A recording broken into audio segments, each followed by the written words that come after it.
Hello बच्चों, class 7 subject SS geography का हम चैप्टर 8 पढ़ रहे हैं। हमने बेसिन के विषय में पढ़ा है। गंगा ब्रह्मपुत्र में बेसिन का जीवन कैसा है वहाँ पढ़ा है हमने। बहुत मुश्किल होता है यहाँ के लोगों का जीवन। तो बेसिन की मुख्य विशेषताएं हैं। गिरिपाद गंगा एवं ब्रह्मपुत्र के मैदान है। यहाँ पर सुंदर डेल्टा चाप झील पाए जाते हैं यहाँ के मैदानी क्षेत्र में। मानसूनी है। मानसून मध्य में से मध्य सितंबर के बीच वर्षा होती है।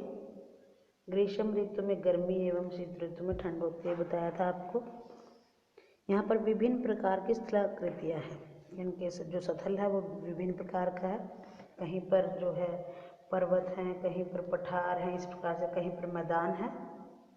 मैदानी भागों में जनसंख्या बहुत ज़्यादा होती है क्योंकि मिट्टी बहुत उपजाऊ होती है। यहाँ पर मुख्य व्यवसाय कृषि है। यहाँ का धान की फसल होती है क्योंकि इसके लिए पर्याप्त जल की आवश्यकता होती है। तो यहाँ पर अधिक वर्षा है तो धान ज़्यादा होती है। फिर कुछ और फसलें भी हैं, मक्का है, गेहूँ है, चना है, इस प्रकार से जूट और गन्ना की फसलें भी उगाई जाती है। यहाँ पर केले के बागान भी देखने को मिलते हैं। असम में चाय के बागान है। इस प्रकार से अनेक फसलें होती हैं। यहाँ पर वनस्पति की विभिन्नता जो है विभिन्न भू आकृतियों को भी प्रभावित करती हैं।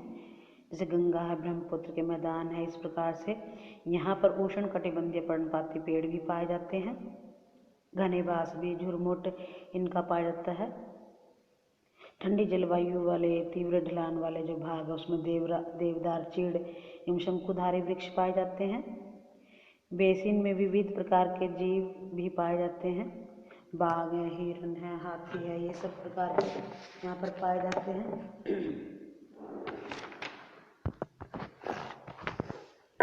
चित्र में देखिए धान की कृषि है, असम में चाय के बागान है, मगर है, फिर एक ये पशु दिखाया गया है।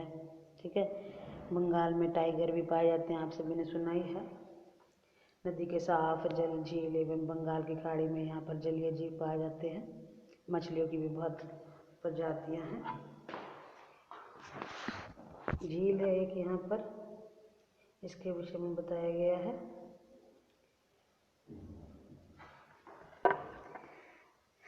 डॉल्फिन, जिसे स्थानीय भाषा में सुसु या अंधी डॉल्फिन कहते हैं, गंगा एवं ब्रह्मपुत्र के अलवण जल में पाई जाती है। अलवण का मतलब मीठा, जो नमकीन नहीं होता है।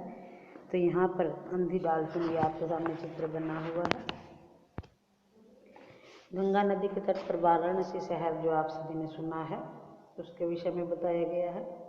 कानपुर, लखनऊ, इलाहाबाद, पटना, वाराणसी, यहाँ पर 10 लाख से अधिक आबादी वाले शहर गंगा नदी के तट पर स्थित है।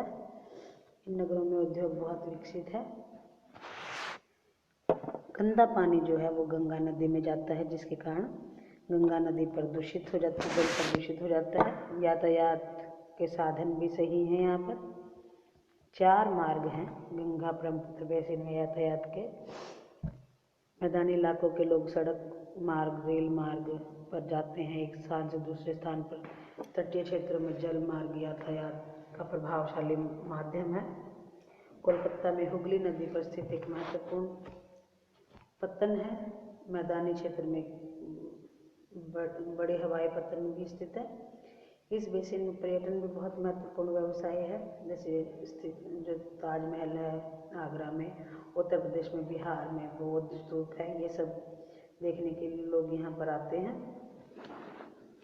धन्यवाद बच्चों, आपका चैप्टर बहुत अच्छे से रीड करना है। कल हम इसके प्रश्न उत्तर करेंगे।